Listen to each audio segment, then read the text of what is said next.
So boys and girls, right now you're going to copy these words down and you're going to cross out the Y, add an I, and then change your suffix to yes. So instead of fry, I want to read fries and then fried.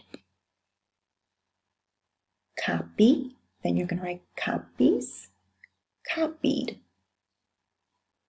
Try, tries, tried. Worry, worries, worried. So remember, boys and girls, what the rule is. When Y is followed by the consonant at the end of a word, you need to cross it out and add an I. So you're going to cross out the Y, add an I, and then add an ES and write the word nice here.